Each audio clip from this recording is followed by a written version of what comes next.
አድማጮቻችን ኤፍኤም አዲስ 97.1 መሰንበቻን እያደመጣችሁ ነው። በተለያዩ ጉዳዮች ቆይታ እያደረግን እንገኛለን። የምስራቅ አፍሪካ አርቲስቶች ሙዚቀኞች የተጣመሩበት አልበም እየመጣ ነው። ከዛ ቀደም ብሎ በተለይ የምስራቅ አፍሪካ አካባቢ ያሉ ሀገራት ላይ የጋራ የሆነ የሙዚቃ ቀለም ተመርጦ አንድ የተሰራ ሙዚቃ ብዙ መነጋገሪያ ሆኗል። በዚህ ሳምንት ወጥቷል። ስለዚህ ሙዚቃ እንደዚሁም ደግሞ በጋራ ተጣምረው ስለሚሰሩት ተሰርቶ ስለተጠናቀቀው አልበም እንዲያወራን የዚህ የፕሮጀክቱ ማኔጀር እንዲሁም ደግሞ አስተባባሪም ነው ጉታ ዋቆማን እሱን አግኝተን እናወራዋለን ማለት ነው። ሰላም ጉቱ፣ እንደምን አለ? ታዲያስ እንዴት ነህ? ሰላም ነህ? አለን ይመስገን። ደስ ብሎኛል ስለተገናኘን። ካስማሰ ነበር የሚያገናኘን፣ እሱም ጠፋ፣ አንተም ጠፋ፣ እኔም ተጠፋፋን። ሁለታችንም ቢዚ የሆነን ነው የሆነ ስራ ይዘን እስክንመጣ ብለን ይሆናል ብዬ አስባለሁ። ዋናው ጉዳያችን እንምጣና የምስራቅ አፍሪካ አርቲስቶች በሙዚቃ ውስጥ ያሉትን በጋራ አሰባስቦ የማሰራት ህልም ያለው ስራ ጀምረህ አሁን ተጠናቆ በአልበምም እንደው በነጠላ ሙዚቃም ወጥቷልና በመጀመሪያ ሀሳቡ እንዴት መጣ? ሁልጊዜም እኔ በራሴ ሙሉ ክሪኤቲቭ ኮንትሮል ያለኝ ሙዚቃ ብሰራ ምን ይመስላል ምን ይሆናል ብዬ ጥያቄ ነበር ጭንቅላቴ ውስጥና ግን ምን አይነት ፕሮጀክት መስራት እንደምፈልግ ግን እርግጠኛ አልነበርኩም ለብዙ ጊዜ። ግን ይሄ ብዙ ጊዜ ትራቭል ሳደርግ የተለያዩ መመሳሰሎችን አየሁ በኢትዮጵያና ጎራባች ባሉ ሀገሮች ላይ። ስፔሻሊ አሁን ለምሳሌ አታስበውም እንጂ አሁን የኛ ብለን የምናስባቸው ነገሮች ራሱ ይሄ ማሲንቆ፣ ክራር ምናምን ብትል እንደዚህ አይነት ነገሮች አሁን ሌላ ሀገርም ሱዳንም ብትሄድ ኬንያም ብትሄድ አሉ።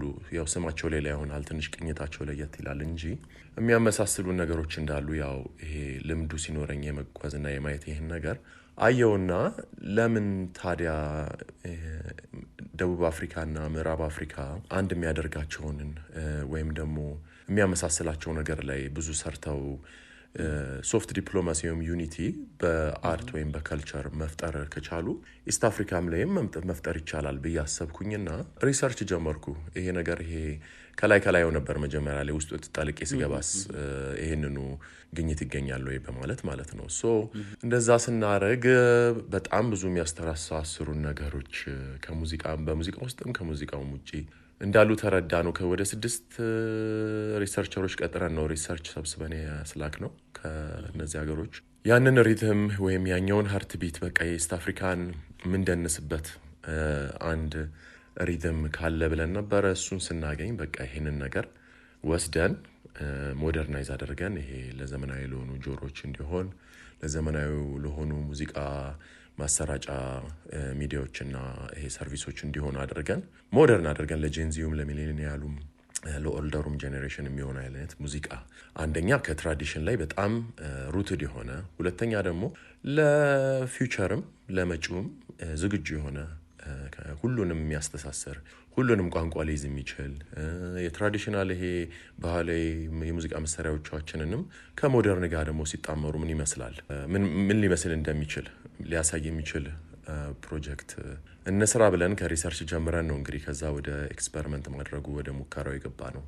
በመመሳሰል ውስጥ ምን አገኛችሁ? ለምሳሌ እኔ አሁን እንድደውልልህ ምክንያት የሆነኝን ሙዚቃ ስሰማ አሉን አደለ፣ በተለይ ወደ ሰሜኑ የሀገራችን ክፍል አካባቢ ያሉ ይሄ በጉሮሮ የምንጫወታቸው ወይ ደግሞ የሚጫወቱት ለዛ እዚህ ውስጥ አይቼዋለሁኝ እና በመመሳሰል ውስጥ ምን አገኛችሁ የሚለውን ነገርና ስለተሳተፉት ሙዚቀኞች ደግሞ እናወራለን። ብዙ ነገር የሚያመሳስለን ነገር አለ። ያ ስፔሲፊክ ይሄ ያልከኝ ሙዚቃ ማሳ የሚለው አሁን እሱ ከየት የመጣ መሰለ?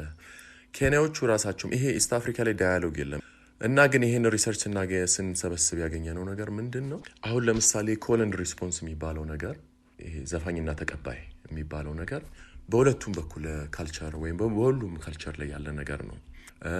ሁለተኛ ትራዲሽናል ኢንስትሩመንቱን ቅድም ሜንሽን እንዳደረኩት ሊድ የሚያደርጉ ትራዲሽናል ኢንስትሩመንቶች በእኛም በእነሱም እንዳለ ነው። ሶስተኛ ሪትም ነው። ይሄ እኛ ጋር ችክችካ የምንለው ነገር አለ። ይሄ 6/8 ወይም 3/4 የሙዚቃ ምት እሱ እኛ ጋርም ያለውም እነሱም ጋር አለ እነዚህ ነገሮች ነው መጀመሪያ የተመለከትነው እና እነዚህ ነገሮች እኛ እንዴት አድርገን ነው የምንጠቀማቸው፣ እነሱ እንዴት አድርገው ነው የሚጠቀሙት፣ ሁለታችንን ደግሞ ሊያስማማ የሚችል አይነት አጠቃቀም። ምክንያቱም ሙሉ በሙሉ ኢትዮጵያም እንዲመስል አንፈልግም፣ የአጎራባች ሀገሮችንም እንዲመስል አልፈልግም። የሚያስተሳስራቸው አንድ ነገር መፍጠር ነው የፈለግን። አልበም ሰርታችኋል እንደሰማሁት ተጠናቋል። አልበሙም ያው ተመሳሳይ ቅርጽ ነው የሚኖረው። ስለ አልበሙ ከየት ሀገራት ያሉ ሙዚቀኞች እንደተሳተፉበት እስቲ ደግሞ ስለዚህ ጥቂት እናውራ። አልበሙ 12 ዘፈኖች ውስጥ የያዘ ነው። የሚውዚክ ዳይሬክተሩና ኮፕሮዲሰሩ እኔ ነኝ። የአልበሙ ዋናው ፕሮዲሰር ደግሞ ሉተር ይባላል፣ ወይም የአርቲስት ስሙ ሚስተር ሉ ይባላል። ሁለታችን ነው የፕሮጀክቱን መሪዎች ሆነን የሰራ ነው። ከዛ ሌላ እንደ ቅድም እንደ ሜንሽን እንዳረኩልህ ከ6 በላይ ሪሰርቸሮች አሉ። ሪሰርቹንም በኋላ ይፋ እናደርገዋለን፣ ለሰው ሼር እናደርገዋለን ለአርቲስቶች፣ ይህንን መንገድ እንድናቀልላቸው፣ ያው እንደኛው ከሪሰርች እንዳይጀምሩ። ከዛ ሌላ በቮካሊስት ወደ 11 ቮካሊስቶች አሉ ከተለያየ ሀገር። ከዛ ውስጥ በአጭሩ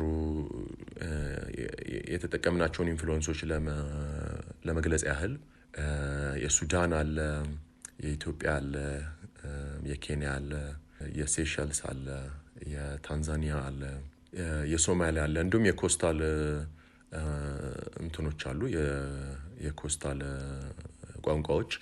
ከእንደገናም ደግሞ ኢትዮጵያና ኬንያ መሀል ሁለቱም መሀል የሚኖሩ ማህበረሰቦች፣ ያው ታውቃለህ መቼስ ቦረና ሲባል ቦረና በሁለታችንም በኩል ያሉ ማህበረሰቦች ናቸው።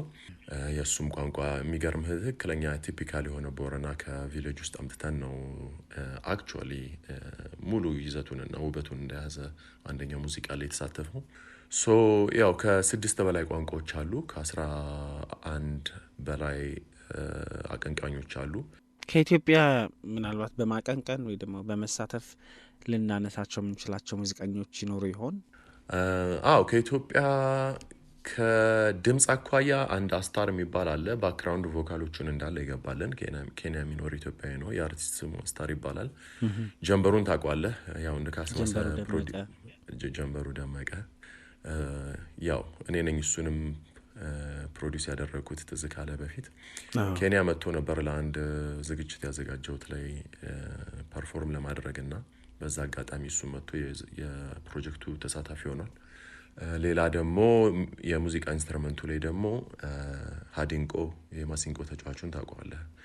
በጣም ታዋቂ፣ በጣም ኢንተርናሽናል ማሲንቆ ተጫዋች ነው። እሱም አለበት። እነዚህ ናቸው የረሳሁት ከሌለ ከኢትዮጵያ የተሳተፉት። መቼ ለማውጣት ታስበዋል? በምን መንገድ ይሰራጫል የሚለውን ነገር ደግሞ ብናነሳና ብናበቃ። ሲንግሉ ያው እንዳወራ ነው ከ3 ቀን በፊት ነው 4 ቀን በፊት ወጥተዋል።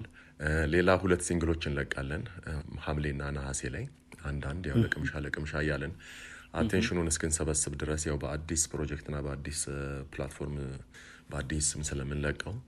ከዛ ሙሉ ፕሮጀክቱ ግን በፈረንጆቹ ሴፕቴምበር 3 በእኛ ነሐሴ መጨረሻ ላይ ማለት ነው የዛኔ የሚወጣ ይሆናል። በጣም ጥሩ፣ እጅግ በጣም ደስ የሚል ነገር ነው። እኛ እንግዲህ መዳረሻ ብላችሁ ከተለቀቀው ስራ አንዱን እንጋብዛለን። በጣም አመሰግናለሁ። በጣም እናመሰግናለን ጉቱ፣ ለሰጠህን ደቂቃ እና ሰዓት በጣም እናመሰግናለን። አልበሙ ሲወጣ ደግሞ እንደምንገናኝ ተስፋ አደርጋለሁኝ። ለአሁኑ ሙዚቃውን እንጋብዛለን። እኔም በጣም ነው የማመሰግነው። መልካም ጊዜ። እሺ አድማጮቻችን፣ ሙዚቃውን ጋብዘናችሁ እንመለሳለን። መሰንበቻ ይቀጥላል።